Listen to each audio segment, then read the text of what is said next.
I'm Christy Cooper, the Assistant Director for the North Carolina Down Syndrome Alliance. Welcome to the NCDSA's virtual speaker series. This is actually the last in our 2024 through 25 season. Tonight, we're welcoming Jennifer Mahan, the Director of Public Policy with the Autism Society of North Carolina. Jennifer is presenting North Carolina's upcoming legislative session, What's in it for People with IDD? Tonight's session is being recorded, so barring any technical issues, which we've already had our fair share, so hopefully we won't have any more, you will receive a follow-up email in the next few days, and it will have the link to the recording in it.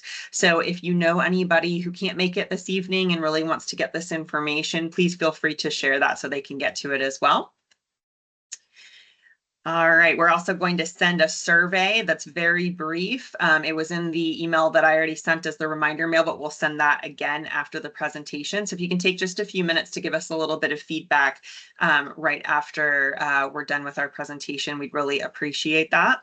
It helps us plan future events and offer any feedback or any burning questions along to Jennifer as well, who has graciously offered to help us even after this. Her contact information is in the slide deck so that we can reach out to her if we have any specific questions afterwards.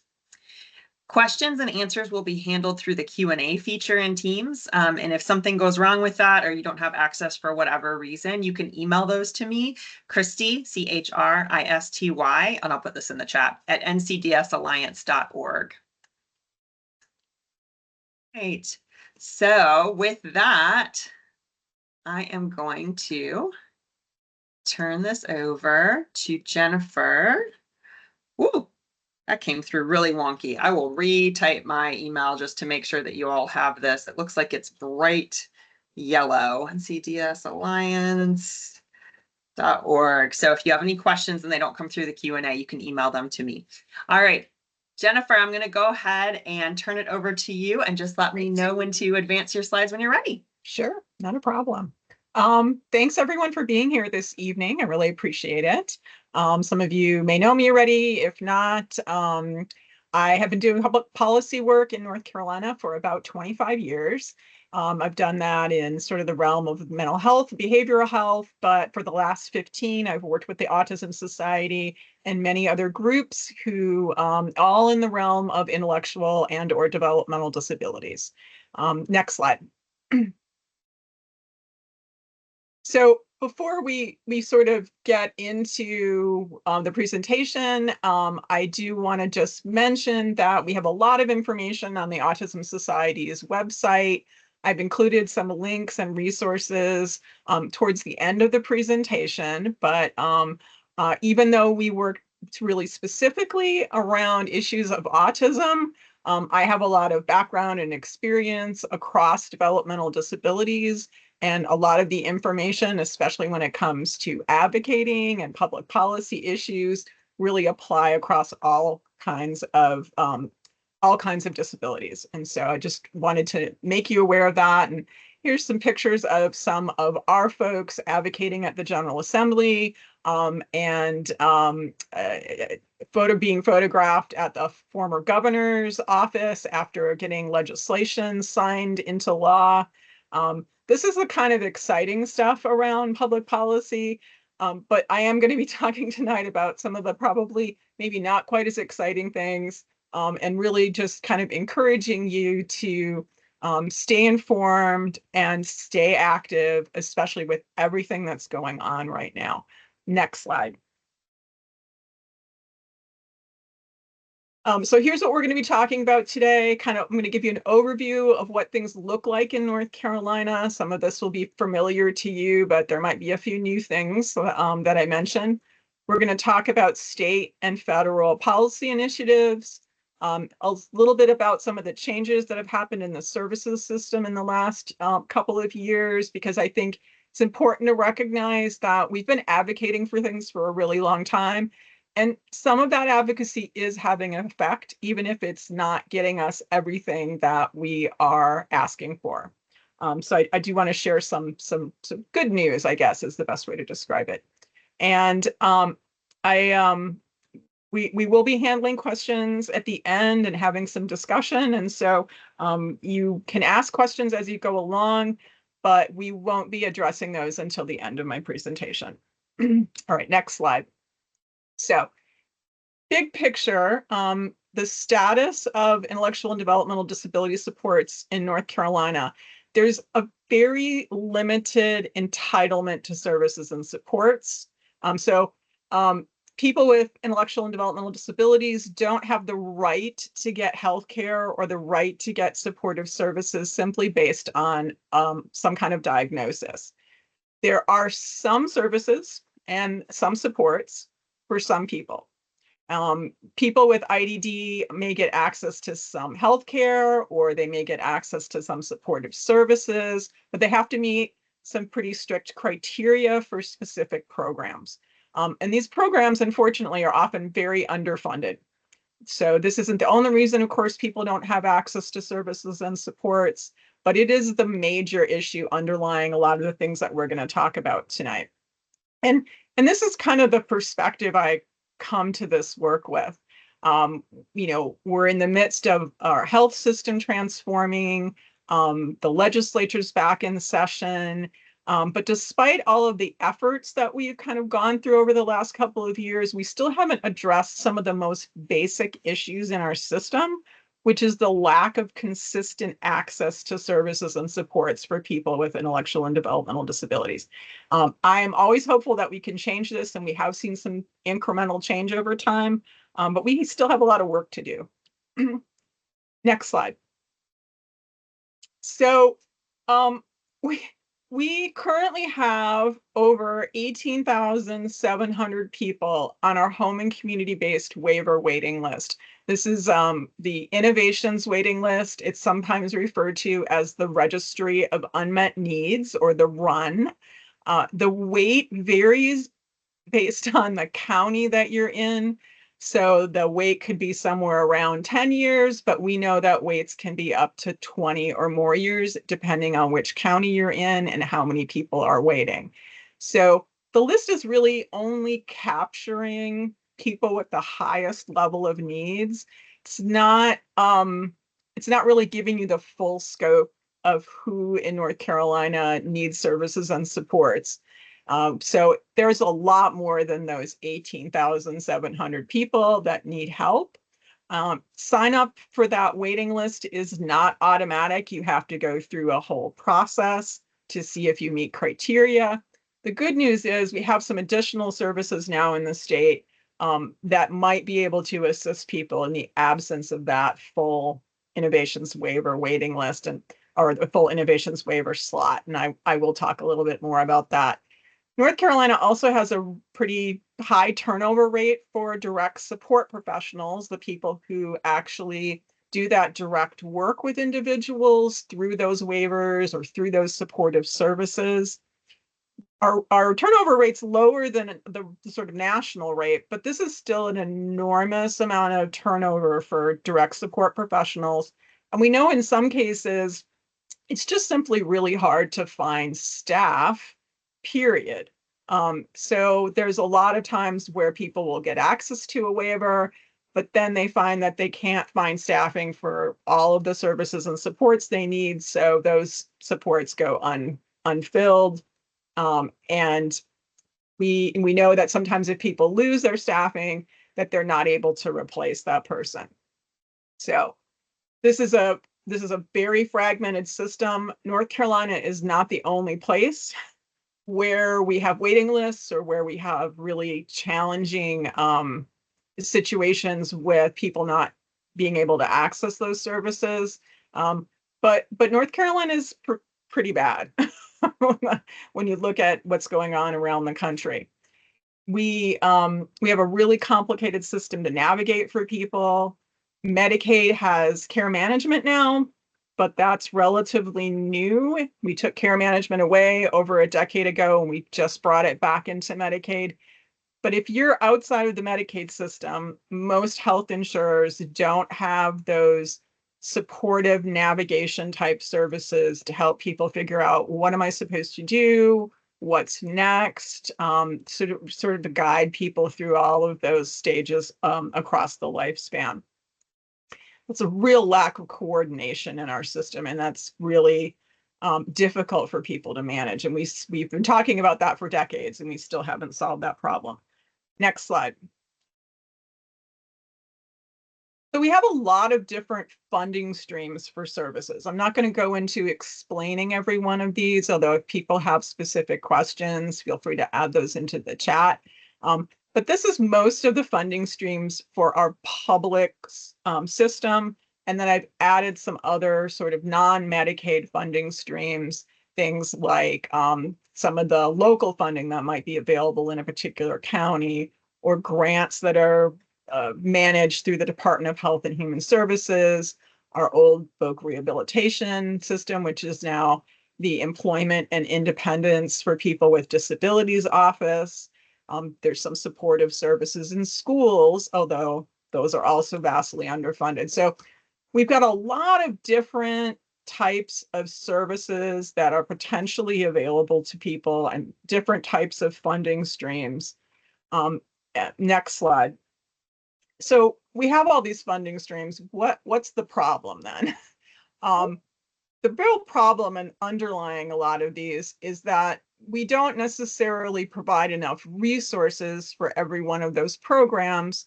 So we actually limit eligibility.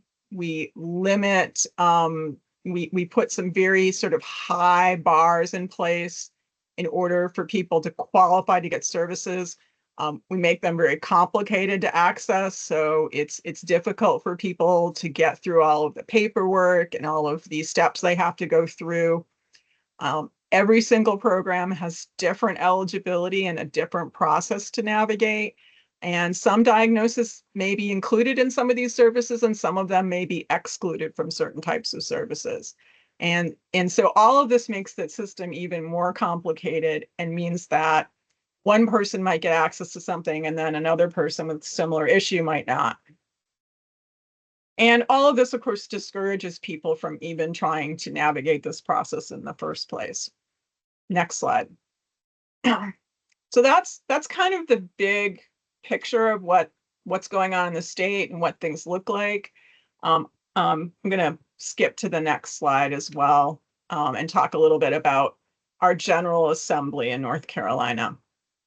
So we have a sort of citizen legislature in North Carolina, and this is the year, this is what we call the long session year. This is the year that the General Assembly, your elected officials, will create a 2-year budget for a fiscal year that goes 25-26 and 26-27. And these are the things that advocates are really pressing for right now with our General Assembly. An increase in those innovation slots, and some sort of plan or pathway to ending this really lengthy wait. So we have those 18,700 plus people. And one of the challenges is how do you build up your service system in a way that makes sure that when you move people off the waiting list, that when they get into those services, they actually have staff, they're actually able to get the supports that they need. It's a huge challenge, and you certainly couldn't do it all in one huge block. You probably have to space that out over a number of years in order to make that happen. Tied in with the innovations waiver slots and that really lengthy waiting list is that we need wage increases for direct support professionals who are providing those direct care services. There's no way around it. The average right now in North Carolina is around $16 to $16.50 an hour for those folks. There's a lot of other jobs where people can start at a rate that is much higher than that. And this is one of the main reasons why it's very difficult to find staff for those services. We are asking for funding and policy changes around affordable housing. We're having a real housing crisis in the state. There aren't enough housing and residential options for people with intellectual and developmental disabilities, most of whom are fairly low income. So there also needs to be other financial supports in place to make sure that people can live in a residence of their choosing. We are asking for expanding access to employment programs. We know people want to work, but they often need supports in order to find and keep a job. And then really, we have enormous education disparities in North Carolina as well. There's incredible overuse of homebound education. There's a 13% cap on special education funding. So all of these issues really need to be addressed by the General Assembly. Next slide. So these are the folks. I've listed their names here. I've included some links. We'll talk more about advocacy toward the end, but I just sort of want to point out that we have really a lot of new people in the General Assembly, some of whom are aware of intellectual and developmental disability issues, and some of whom this is all completely brand new to them. A number of people who are chairing these appropriations committees, and these are the committees that make decisions about what's going to go in the state budget, how much money is going to be allocated to various things, and in also making decisions about revenue for the state, about taxation and tax cuts. So these are really key people that I want you to be sort of familiar with. The big chairs are the ones who really set the framework for the entire state budget and make decisions often about how much money is going to be allocated to health and human services or to education or to transportation issues.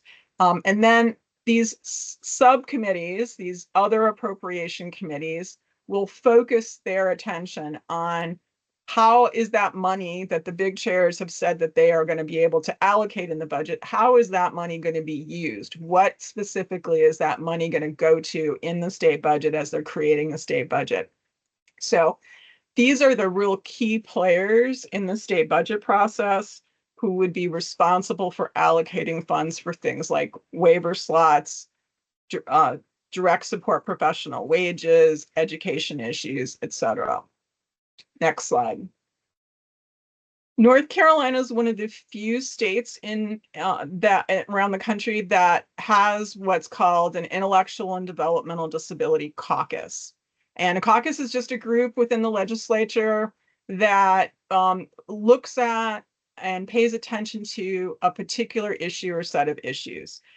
This is a little bit unique that we have an IDD caucus, but we advocated for this a few years ago, and we've continued to push for it because we really believe that the General Assembly needs to focus their attention on these issues. The first couple of years with our IDD caucus, they really spent time learning about intellectual and developmental disabilities, learning about organizations and programs that serve them. But now, in the last year or so, they've really turned their attention to bringing in family members, bringing in members of the public to sort of talk to them and hear from the public about what issues are going on and what things they should be looking at and addressing. I really love that the chairs of the caucus have sort of shifted their focus to hearing from the public, because I think it's such an important thing, and it's so unusual that individuals with disabilities and family members of those individuals have an opportunity to get up and speak in a public forum to their elected officials. And so I think this has been an incredible thing that they're doing. I would say keep your eyes out for announcements about upcoming caucus meetings. The caucus doesn't have a website or a link that I can provide to you, unfortunately, but you can always get in touch with any of the chairs and ask to be notified about whether or not there are upcoming hearings or upcoming meetings of the Legislative IDD Caucus. Next slide. North Carolina has a new governor as well. There's a huge amount of change in our elected officials this year. We have new leadership in the legislature. We have a new governor, which means we have a lot of new state appointed heads of state agencies. We have a whole new administration. We have a new congressional delegation, and we have a new president, and a new administration at the federal level. So this is an enormous amount of change in a short period of time. It also is a huge opportunity to get to know your new elected officials and to express your viewpoints, because they may be familiar with our issues, but they may not be familiar with our issues. And I always assume people aren't familiar until I hear otherwise. We have a new Secretary of Health and Human Services in the state. Some of you may have heard of Cody Kinsley, who was our past Secretary of Health and Human Services. The new governor, Governor Stein, appointed Dr. Sangbai, who is a physician and a professor at Duke University, and he's the former president of the Duke University Hospital System. He has been meeting with different groups, and you probably will see him doing some public speaking around some of the issues. But I think he has a real interest and concern about the issues that of the intellectual and developmental disability community. So I'm really so far appreciating this appointment, and I'm very hopeful that the Department of Health and Human Services will have some new leadership that actually comes to the table with some understanding about the issues that we all face. Next slide.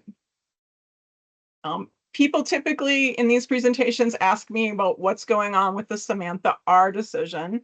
For those of you who don't know, the state of North Carolina was sued by disability rights and on behalf of a group of clients who were being either reinstitutionalized or were not able to access services and were threatened with having to go into an institutional setting. The end result of the lawsuit that started in 2017 is that Disability Rights North Carolina and the state of North Carolina, that's the administration, so that's the DHHS and all of those divisions that are part of the Department of Health and Human Services, they've entered into what's called a consent agreement. And essentially they've negotiated some things that the state of North Carolina are going to do going forward for the next couple of years to try to address the problems that were identified in the court case. So the court said, hey, state of North Carolina, you've violated people's rights. People are being reinstitutionalized or having to go into institutions that they did not choose to do. There aren't enough services. There's an institutional bias in the state, and the state has said, here's some things that we think we can do about that. So they are committing to move more people into community-based services. They are working on a plan for increasing the number of direct support professionals. And they are having to track the data and report back to the court and to the public about how much progress they're making in this process. So I just want to make people aware, though, that while the Department of Health and Human Services in the state of North Carolina can work very hard to remove some of this bias they have about making sure that people are able to access community services rather than having them live in an institutional setting. The North Carolina General Assembly actually has to fund additional services and supports to make sure that that happens. So the administration controls how the money is being used, but they don't control the money. That's the General Assembly. So it's a two-part strategy, and the state has committed to advocating for those funds. But if they don't have the funds, there's only so much that they can do. Next slide. So I gave you some links that you can check out later. These are all initiatives on the part of the Division of Mental Health, developmental disabilities, and this should say substance use services. That's SAS is their old name, but substance use services, to increase access to the services and supports that are out there and make the public aware that these services and supports are available. So there's a number of initiatives. I want to point to Inclusion Works and Inclusion Connects, because these are two things that the department has been building out over the last year. Inclusion Works focuses on community-based employment, so competitive community-based employment, and has information about services and supports that might be available to help people get employed. And then Inclusion Connects will eventually be a sort of one-stop shop for getting information about accessing intellectual and developmental disability services and supports. It's still being built out, so there's a few links in there to some information, but the plan is, as part of that consent order, to build out that information so people have a much more clear set of information about how to get into services in North Carolina and what services are available to people. And it seems like a really simple thing, but this is actually a pretty huge step forward because the state's never actually done that before. There are a bunch of new dashboards as well, including a dashboard around the innovations waiver waitlist, and they're continuing to add new information and new fields to that dashboard. So if you're curious about the registry of unmet needs and the waitlist, the dashboard can provide you with some information as well. All right, next slide. North Carolina has an Olmstead plan. Olmstead is the court decision that established that people could not be confined to institutions, and that it required that the state spend some reasonable amount of funds to address the institutional bias. This is a federal national law. Court decision took place in Georgia, but it eventually made its way to the Supreme Court, and they determined that states all needed to plan for how they were going to move people out of institutions and grow their community service system. This is a 2-decade-old decision, but as part of the consent order, North Carolina agreed to update its Olmstead plan on a regular basis and make sure that it was making significant movement toward having the parts of the plan that they came up with actually enacting those parts of the plan. So there's more information about that online. People have questions about our Olmstead plan. I'm happy to try and answer them.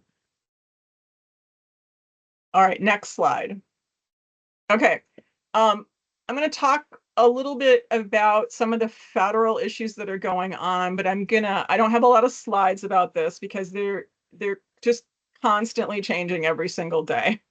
So one of the things I recommend, and I have at the end of my slide deck, are some links to some national organizations that are really tracking what's going on in Congress and what's going on with the new administration. So Congress does have to pass a budget resolution this year. There's a bunch of different ways they're able to do that. Typically, what they do is they pass a set of spending bills. It's about a dozen of them, and they do that over the course of a period of, say, 3 to 6 months. The last few years, however, they have used other legislative processes to push those budgets through in a way that didn't allow for a lot of discussion and debate about what should be in those budget bills. So I'm just warning you that we're in a time period in which Congress in particular, but other legislative bodies as well, aren't following the usual process that they've done in past years. So it's very important to sort of keep an eye on what's happening. National organizations are issuing action alerts all the time. I really think it's important to talk to your congressional delegation, that's both your US senators and your US representative, about the need to maintain Medicaid services. Medicaid pays for those innovation waiver slots. Our tax dollars are paying for those supports and services that most people use and need. We have 14,000 people in the state who are on an innovations waiver and getting innovations waiver services. And we have that other 18,000 plus that are waiting for services.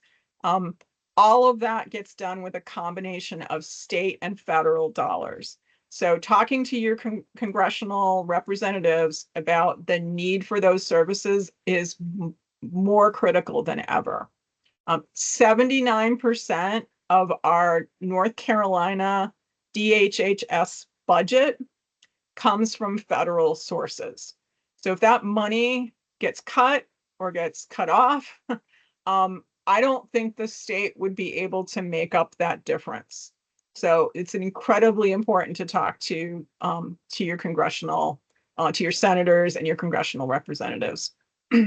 And not just about Medicaid, but I think Medicaid is one of the things that they typically threaten when they're talking about budget cuts. There are also potential changes to the Department of Education. If you have students with disabilities in schools, they are talking about sort of closing the Department of Education at the federal level, but there's no discussion going on about who would administer funds for IDEA programs or who would oversee problems that states have with actually enforcing IDEA and our education rights in schools. So these are all issues that I really recommend that you keep an eye on. And I'd like to mention at this point too that Medicaid, a lot of folks think that Medicaid itself is some sort of entitlement, especially for people with disabilities, and that's not necessarily true. There's a very small number of people that Medicaid requires states to cover, but for the most part, states can opt in or opt out of services under Medicaid, meaning there's just a very tiny number of people and a very tiny number of services that they're required to administer. And a lot of the services that folks with intellectual and developmental disabilities get are considered optional. They are not a requirement by the federal government or by the state government to provide them under Medicaid. And so we're fortunate in North Carolina that we have opted in to include most of those services in our service array. But that doesn't mean that if the funding suddenly got cut, that we would be able to retain all of those services. So these are sort of really critical times and critical issues for healthcare coverage in the country. Next slide. One thing that Congress has done in the last year is they did pass this law. It was signed into law in January. It's the Think Differently Database Act, and it will create an online clearinghouse for resources specifically tailored to people with disabilities and their families, especially intellectual and developmental disabilities, but not just IDD. And it's supposed to provide information about benefits under Medicaid, how to get in touch with your state Medicaid office, what healthcare services are available, and other services and supports that might be available to you in your particular state. I want to caution you, though, that if Congress suddenly decides to get rid of Medicaid, there's going to be very little information on this website about what services and supports are available. So next slide. This is a link to the list of your congressional delegates. There are 14 House members and 2 senators that represent you in Congress. So you have 1 U.S. House representative for the district that you live in, but you have 2 senators that represent the entire state. So, and that's Senator Budd and Senator Tillis. So there's quite a few newly elected members of our congressional delegation. I've listed them here. If you recognize any one of them as being your own, this is a really great opportunity. They're newly in office to send them an email, which usually you can do through their website. And if it's a critical issue, like you're hearing about Medicaid cuts or you're concerned about cuts that are being discussed in the budget, this is a great time to actually just go ahead and call the congressional switchboard, get linked up with your House member and let them know that you're concerned about those cuts and they would directly affect you and your family. I want to just mention too that the US Congress has an Autism Education and Research Caucus. They don't have a general IDD caucus. They have one focused on autism. So if that's a concern for you, I can provide you with more information about that as well. Next slide. All right. Maybe a little repetitious about some of the things I said before, so I'll go through these slides fairly quickly, but North Carolina has made a lot of changes to its services system over the last couple of years. There's been a lot of confusion about Medicaid. There's been a lot of changes as part of what the state has called Medicaid transformation. I've started referring to transformation simply as Medicaid has transformed.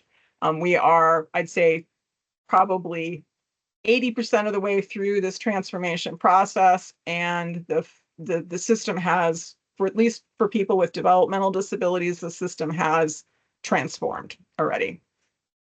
Next slide. So a couple of things to know about Medicaid.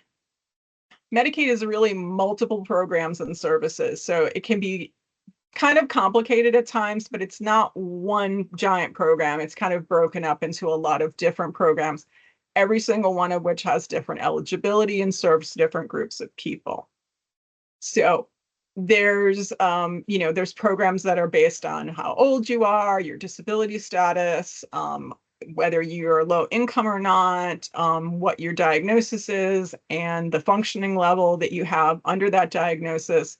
And then sometimes also based on the location of the place that you live, your services in North Carolina might be slightly different from one county to another. People don't automatically get Medicaid just because they have a developmental disability diagnosis. And North Carolina does not have what's called a TEFRA waiver. This is also sometimes called a Katie Beckett waiver, and that allows children with a diagnosis to get specialized care under Medicaid just simply based on the fact that they have that diagnosis. We started advocating for that in North Carolina, but we are one of a handful of states who never adopted that TEFRA/Katie Beckett waiver. And so often young children don't get access to Medicaid services until they enter adulthood, which we think is a lost opportunity to make sure people are really getting all of the opportunities possible to grow and develop and to try to, keep pace with their peers. Medicaid also now operates under a managed care model.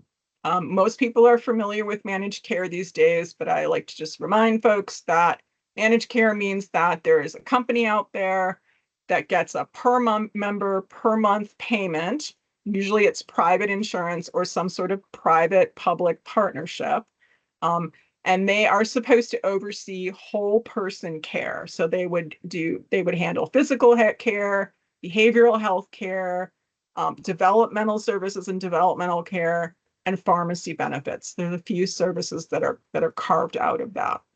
So really almost all of Medicaid, or at least 2/3 of it, is operating under this sort of managed care model where there's a company that gets this money and then they determine sort of how it's being spent, and they oversee that process to determine if you're going to get a service or not, just like any insurance company would. It's very similar to the way most private healthcare is handled.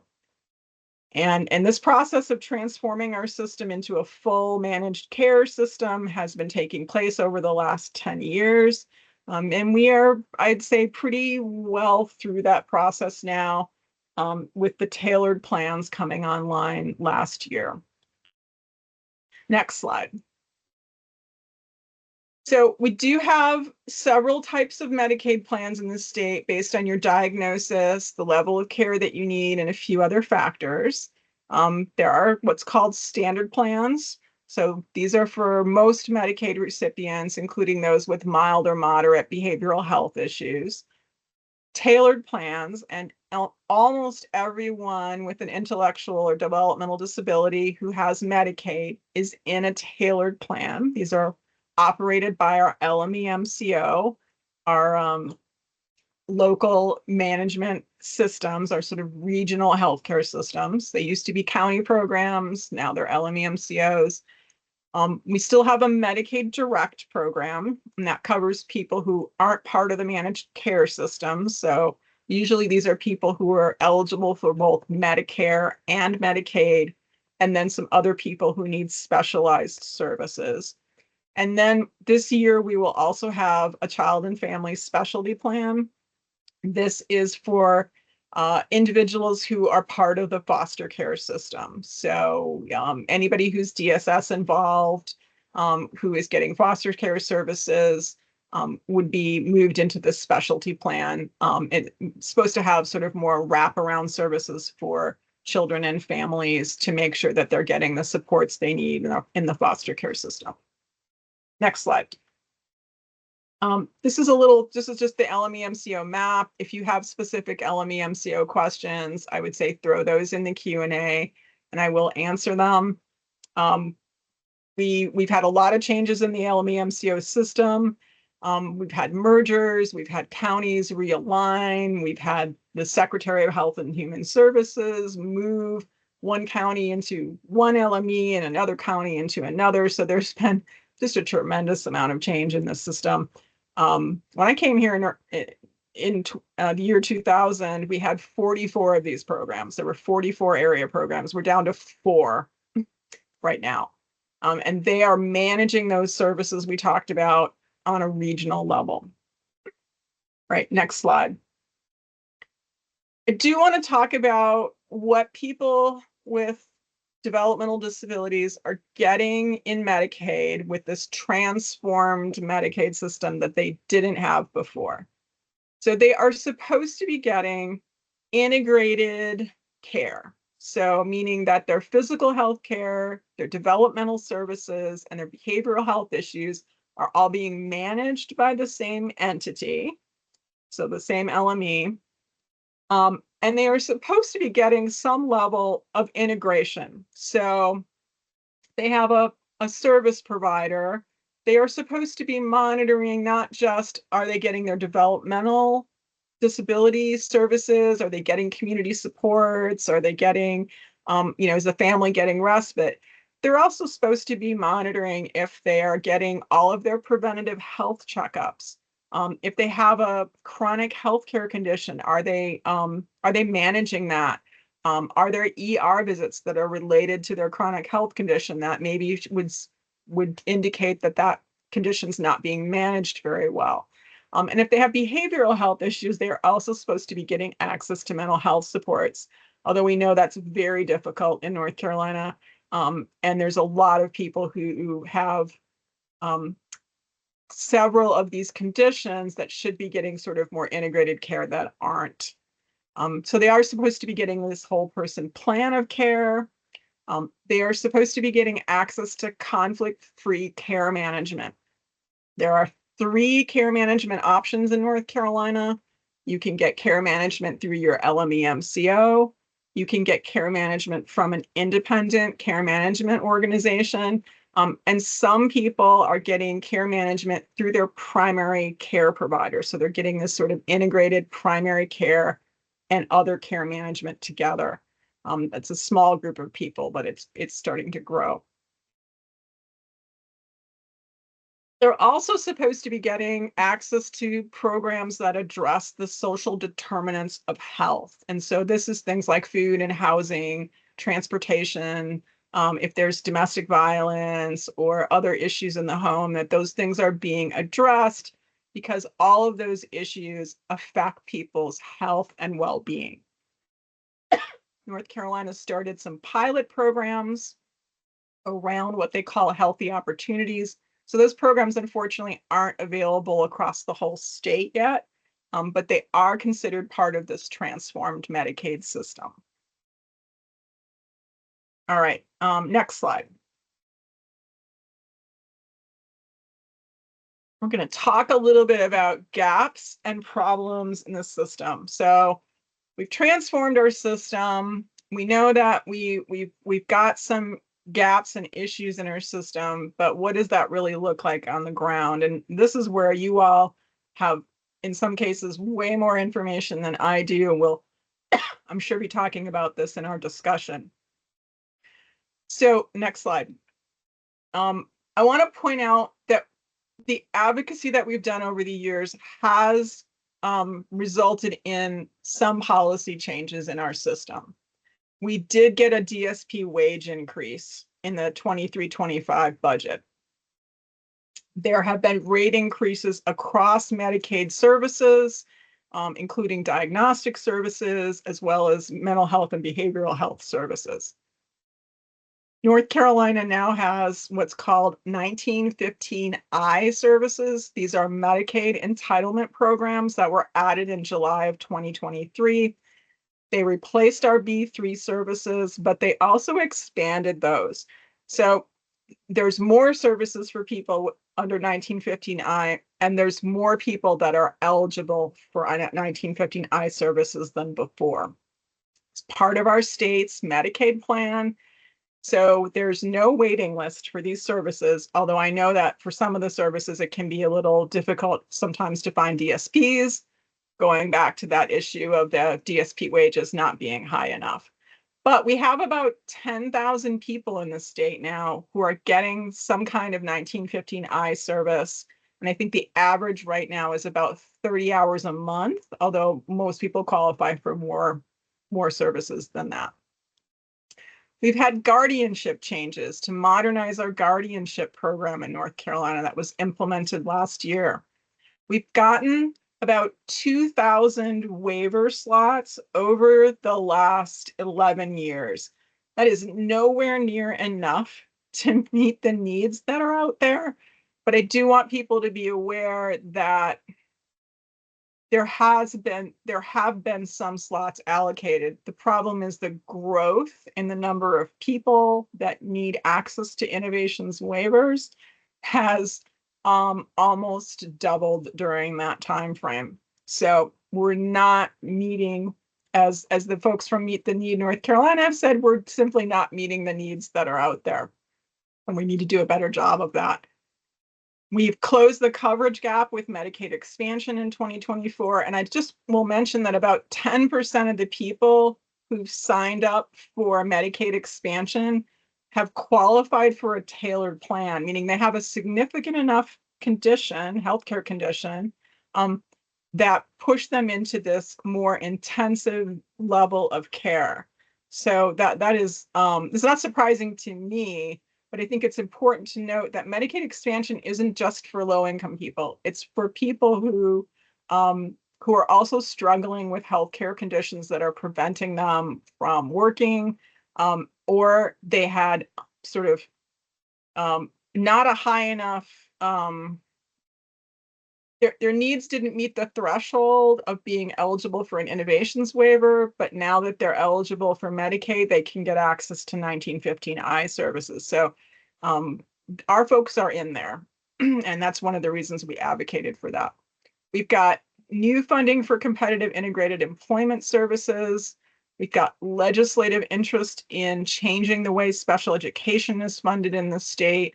And there's a lot of work going on around housing issues, finally, and trying to figure out what we need to do to increase the availability of residential services and housing. Next slide. So I've talked a little bit about some of these things. I'm not going to go into a lot of detail, but if you have questions, I'll be happy to answer them when we wrap up. I want to just mention, though, that about 36% of those on the waiting list are getting some type of services, and we hope that increases. But one of the biggest barriers to people on the waiting list getting access to services is that many of them are not Medicaid eligible. So they make too much income, or their family makes too much income, or they haven't officially been designated as disabled and SSI eligible, which would make them Medicaid eligible. So there's a lot of folks on that waiting list who are going to have a really difficult time getting access to services unless we make some changes in North Carolina's system. Next slide. I just want to mention before I start talking about advocacy that policy change is not a short-term process. It takes a long time. I think it honestly, in my opinion, it takes way too long, but I always point out to people that you need to be in this for the long haul. You can't just write one email to a legislator and expect that that is going to sort of change their mindset about what's going on. It's got to be something that happens repeatedly.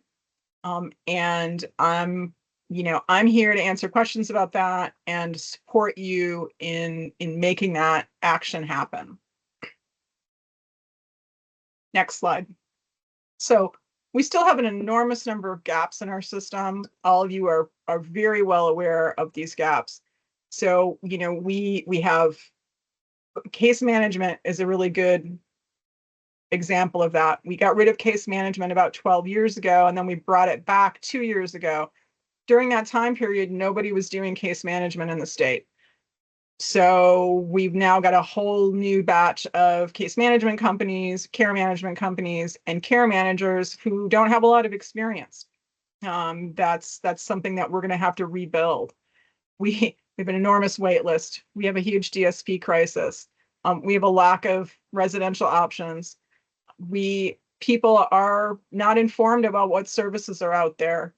Providers aren't informed about how to work with people with intellectual and developmental disabilities. We've got under-resourced schools. I mean, the list goes on. Next slide. Feel free to put other gaps and issues that you've seen and you've experienced in the chat. I'm always curious to see if there's something that I've sort of overlooked or missed. But I will say that it sometimes feels like we have more gaps than we have services, but we do know that there are people out there getting services and supports. We just need to make sure that we're increasing the availability of that, and people are still getting access to services that are of good quality and that are really supporting them in the way that they need to be supported. Next slide. All right, we're going to talk a little bit about advocacy. I hope this is a review for a lot of folks and that you're sort of aware of this, but I've done a sort of brief version of what is a really much larger presentation than I normally do around advocacy. Next slide. Advocacy does absolutely work. It can be challenging and frustrating at times because, of course, what we're doing is trying to make policymakers see our issues as being much more important than they are currently valuing it. And that can take a long time. It can take a long time to shift people's mindset. It can take a long time to convince people that it is worth making these investments in people. And it can also take a long time to really educate people about what it means for someone to have the kind of quality of life that we want to have for them. And what it means in terms of the resources they need to allocate to make sure that that happens.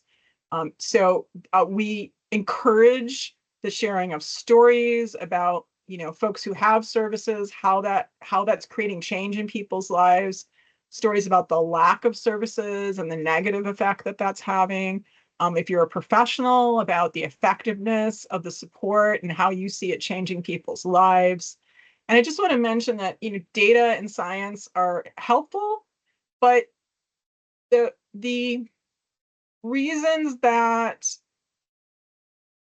resources aren't being allocated to these issues is not because there isn't the data or the understanding of the science behind this. It's really more about, I think, changing people's mindsets and their hearts and valuing the importance of these types of services and supports for people. All right, next slide. So how do you go about doing that? I have a whole lengthy 50-page booklet kind of breaking all of these issues down, which I've linked later in the presentation, but it's pretty straightforward. You're going to craft your message. You're going to state what the problem is. You're going to talk about why it's really important to you, and you're going to suggest what your solution is. I mean, some of these are pretty straightforward. We have 18,700 plus people now on a waiting list for services. They are waiting sometimes 10, 15, 20 years for help.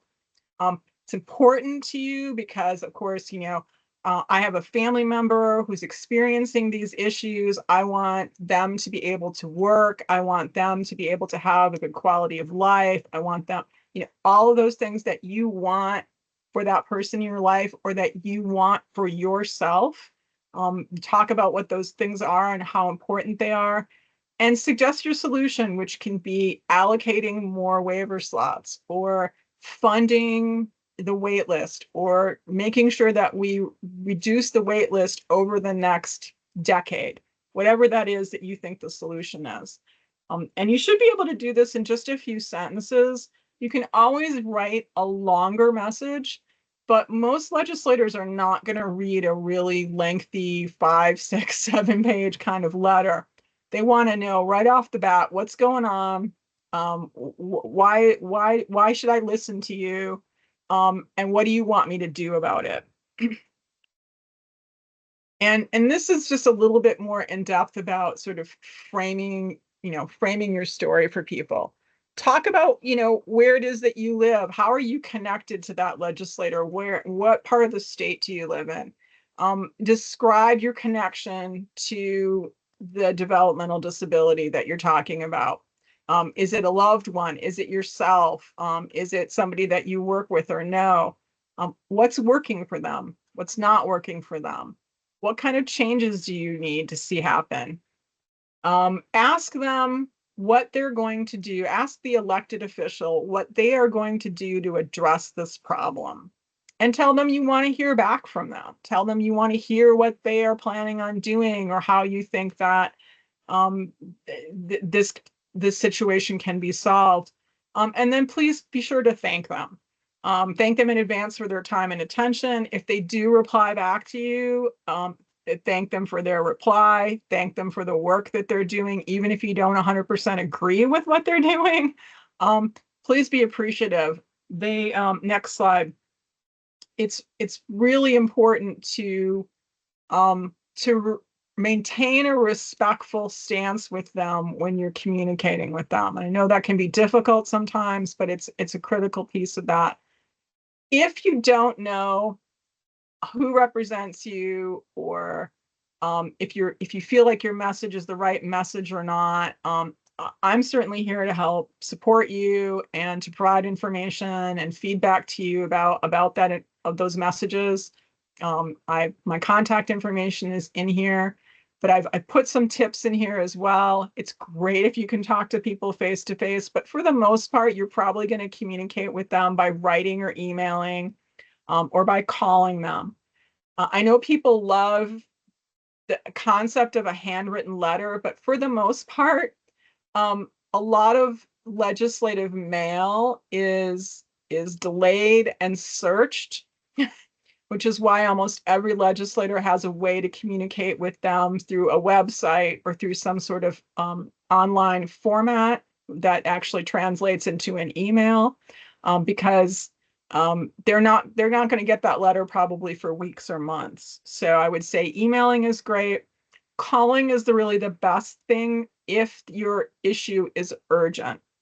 If you want to make sure that they vote a certain way on a bill, or if Medicaid cuts are pending in the state budget or the federal budget, calling their office and saying that you're unhappy about that is the quickest way to get your opinion across. And you don't have to spend a lot of time on the phone. It can be really brief. You can say your name, you can say where you're calling from, like your zip code, and you can say what you do or don't want them to do. And it can be that fast. And I really caution people with social media. There's a lot of pros and cons about it. Avoid calling people out on social media. It's a really good place to acknowledge something that people have done, or maybe drawing attention to your issue. But it often kind of gets lost in the shuffle. So just know that if you're posting a lot on social media, trying to get your legislators' attention, it may or may not be effective. However, if they're hosting any live events and they're running those events through social media, that's sometimes a really good opportunity to see what they're talking about and to pose questions to them, because they will often have staff that are monitoring all of that, and may actually pick up on your question or your comment. Next slide. And just a reminder to keep it respectful. You can be passionate, but I would avoid arguing, finger pointing, and anything that is going to sort of turn off their attention. All right, next slide. This is where you can find who represents you. There's a map feature on this page, and you have to select the type of legislator that you are looking for. So if it says U.S. House, that's your congressional representative in the House. If it says NC House, that's your General Assembly House member. NC Senate is your General Assembly Senate member. So we have 170 legislators, 120 in the House, 50 in the Senate. I have lost count of how many members we have in the US Congress, to be honest with you. But you have 50 senators in the US Senate as well. Excuse me, 50. You have 100. There's 2 from every state. Next slide. I've included some resources for you. Some of these will look really familiar. And I just want to point out both the ARC and the Autism Society of America at the national level have national action centers if you want more information about what's going on in Congress. These are 2 really good sources of information. And then everybody here at the state level tends to focus a little bit more on issues that are going on in the state, but you will see some federal updates and federal information from them as well. Next slide. Here's our advocacy toolkit. These are the directions on how to get to it. If you can't find it, just let me know. I will email you a direct link, but it's our website's a little confusing. It's hard to send you a link directly to the toolkit. I have to send you a link to the page, and then you'll have to kind of scroll down onto the page to find it. All right, next slide. And that's me. And I'm happy to take questions. So if you all have any questions, please type them in the Q&A section. Elise has actually got us kicked off. So Jennifer, she had a couple questions. The first one is, can you share what the guidelines are to receive the 1915I services? Yeah, that's a little tricky. I don't have them, like the clinical coverage policies, off the top of my head. Just that it's a lower threshold than the innovations waiver. So you have to meet certain criteria in terms of functioning. I do have some slides about that, but not in the slide deck. But I can provide Christy with information about where to find that information on the Department of Health and Human Services website, and I will make note of that, and we can get that out to this whole group, or directly to you, depending on what you want. And I will share with you, Jennifer, what Donna put in there. It may be exactly what you're thinking of, because it's a DHHS link that she provided in the chat as well. Thanks, to help Donna. With that. Yeah. And Elise, she's also provided, I'm still going to ask you these questions, Jennifer, even though Donna has also been kind of working behind the scenes to provide some links too. So Elise's other question was, is there a site that shows you where you fall on the waiver wait list based on region or at a state level? Yeah, no, not yet. DHHS says that they're working on that. But keep in mind that you might be able to get that information for yourself eventually, but it won't be something that would be published publicly. But right now, the list, this is where things get confusing. The list is, there is one list that the department has, where they know theoretically everybody on the list, and sort of a date, essentially, by which they got onto the list. And right now, North Carolina manages its list as a first in, first out process, meaning that where you are on the list is based on when you signed up. So the problem, though, is that actually there are 4 lists, because each of the LMEs manages the list for their region. And right now, waiver slot distribution is not evenly distributed across the state. So part of the problem with telling you where you are on the list is that you might live in a county that only gets one slot out of a slot allocation. And your neighboring county might get 5 slots. And so depending on where you are and what county you live in, you're going to have a different distribution.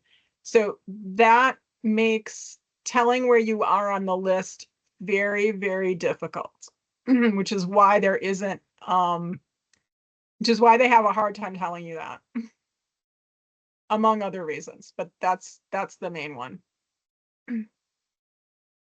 And then, oh, I'm sorry. Go ahead, Jennifer. No, go ahead. I mean, if there was any follow-up questions about that, I'm happy to answer them. Yeah, this is a great question, I think, is how are these slots determined per region? Is it population? No. I mean, the Department of Health and Human Services will have a much more accurate answer than I'm going to give you today, but I'm going to give you the sort of like, here's everything we sort of know about that.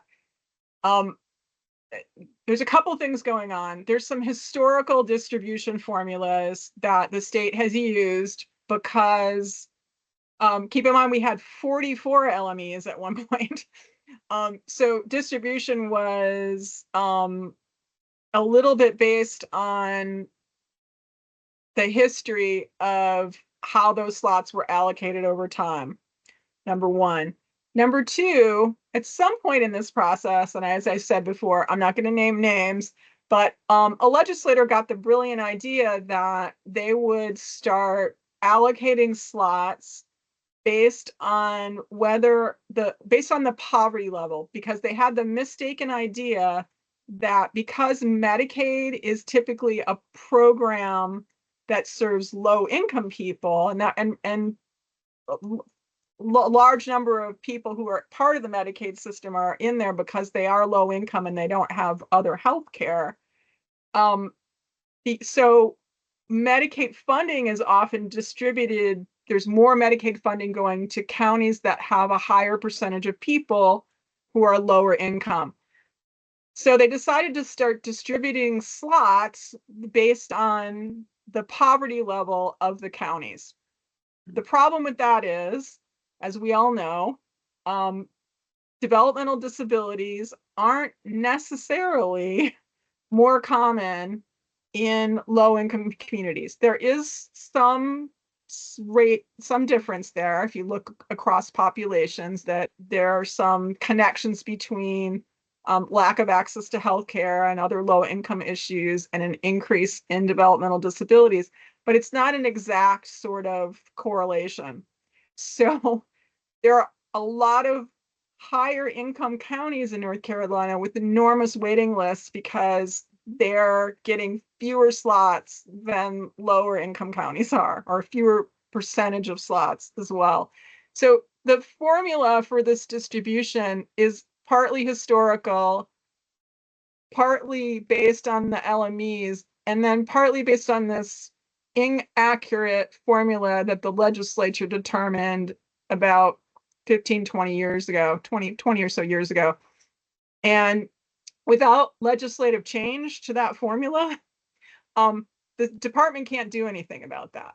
So we have incredible inequities in how those slots are being distributed that also have to be addressed if we are going to change that.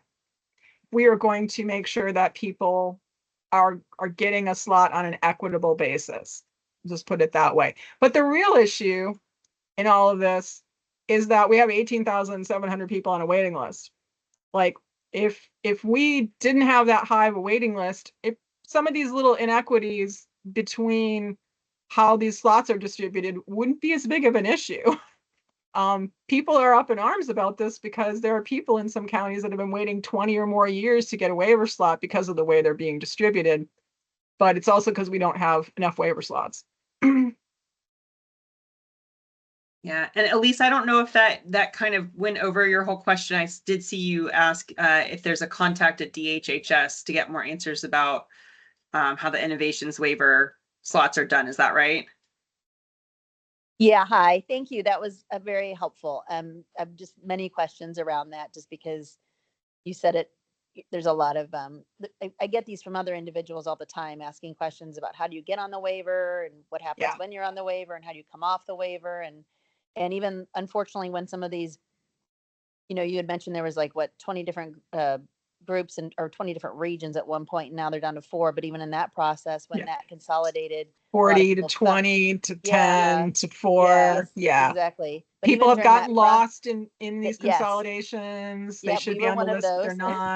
not. Yep. Yep. So there's Hmm. a lot of that happened to Yeah. some folks, and so I I, think that's just I how do I you could stay try on to top of figure it, out who you should talk to, but I think the reality is they're honestly doing the best they can to Yeah, push the information out that they have about innovations.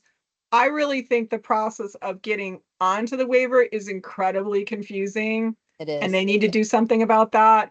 And the Yeah, process to get signed up for the waiver equally is confusing, and they do need to streamline that. But that's a yeah, well-known problem that yeah, has gone unaddressed for almost the entire time I've lived here. yeah. I would agree with that. I think for the, at least the last 15 years, I've heard that. So it's I, kind of I have a interesting. horror story um about the confusion about getting onto a waiver when you have to sign up, you have to sign the person up for Medicaid. I mean, it's the why we're still doing this in a way that somebody isn't being sort of essentially ushered through the process. I don't know. Yeah. Like DSS doesn't know anything about innovations waivers. No, most people don't. And I think even just at like when a diagnosis is discovered of any, whatever that might be, it's not even available. Like the information isn't known to so many people. So of course they're learning about it when the child is 10 years old, which Correct. clearly that's really late in the process. So I mean, something like at a minimum, like even just knowing enough to know that it's available is huge, right? yep. So I mean, Hmm. schools should be doing more, our early childhood education program should be doing more to talk about this. But they also don't know either. well, I yeah, I was mean, just gonna say the schools don't even know it exists. So it sounds good in theory, but no, yeah. no. Well, thank you. I appreciate it. Yeah. So all huge gaps in our system in terms of navigation and information and getting people to the right place at the right time. I mean, it's a lot. Great. That is the last question here, but I just want to do one last quick call for any questions. And I also did want to read to you while everybody's thinking through that Elise did offer some of the, I forget which slide it was, Jennifer, that you had up where we were kind of opening it for discussion of like, what are some of the issues we continue to face. And I'm with Elise on this. She said under resource special ed in schools, 22 students per educator, huge issue in public schools. Yeah. Yeah. I mean, I could go on. I could do a whole other presentation on the problems in our education system. Um, but I will say that one of the biggest ones is the 13% cap. So if people aren't already aware, um, special education funding that comes down from the federal government and the states flows into those local education authorities or local education organizations. And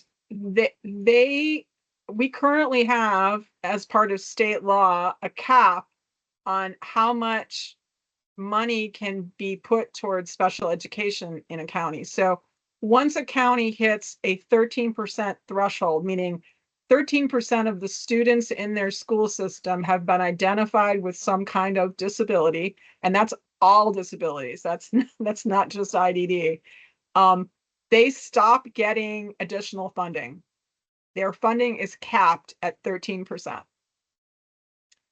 So any new students who come into that school system who get identified as having a disability that needs to be addressed through special education services, they are just trying to spread that 13%, that money out over more and more students.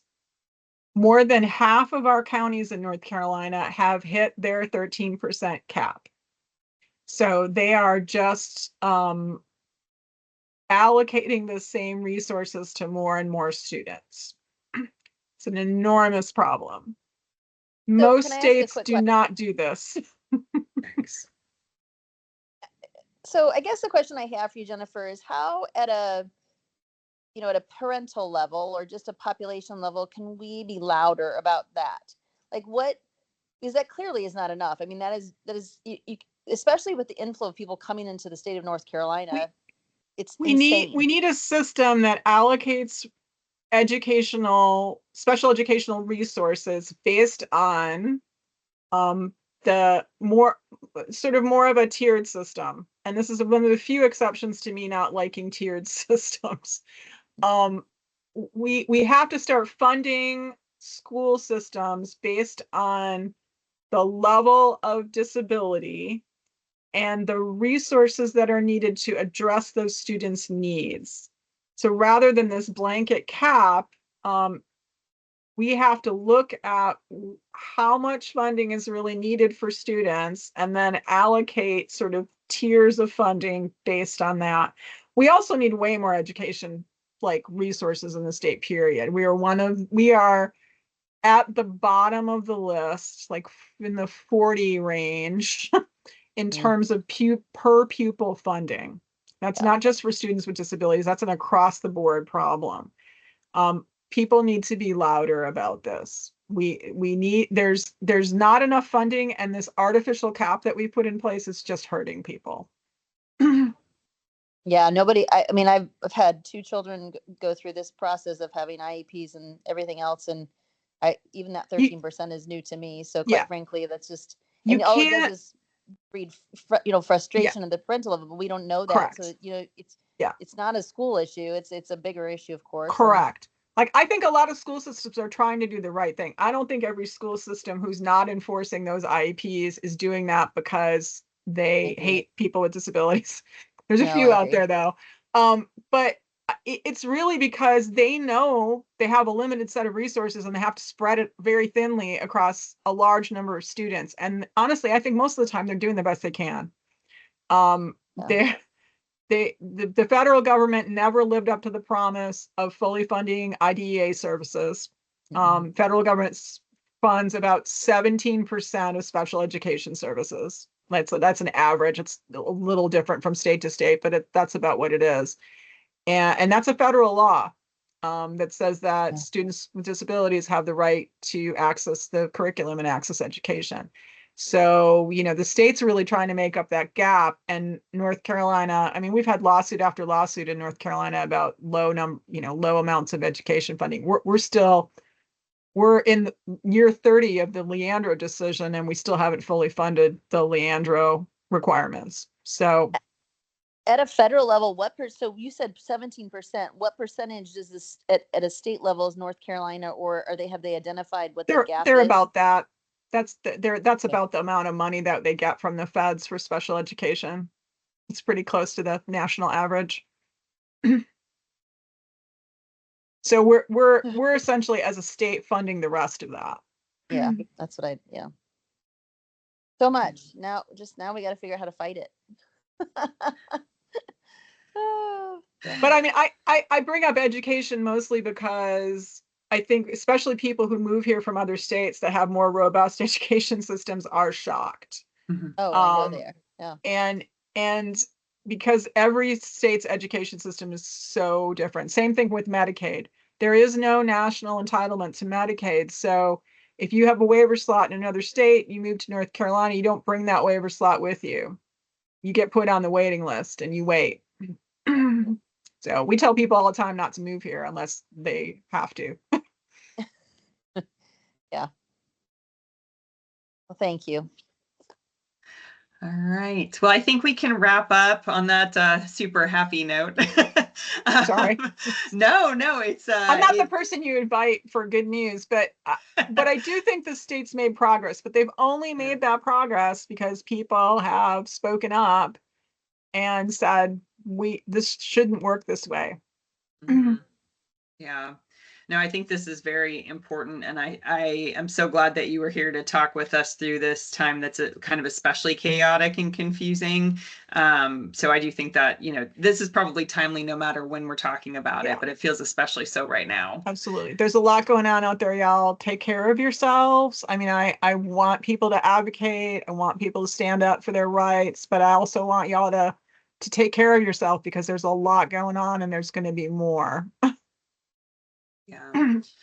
Well, Jennifer, thank you again so much for joining us. I'll go ahead and stop sharing at this point, but we are so glad to also have these slides going forward, and we have the recording that we'll be sharing as well, so that you all have these wonderful notes and links and everything that's in here to be able to refer back to whenever you'd like. And again, please do share this with anybody who you think would benefit from it, because that will help us in being able to advocate more effectively if more folks know these things and can kind of join in with us to be able to advocate for our loved ones.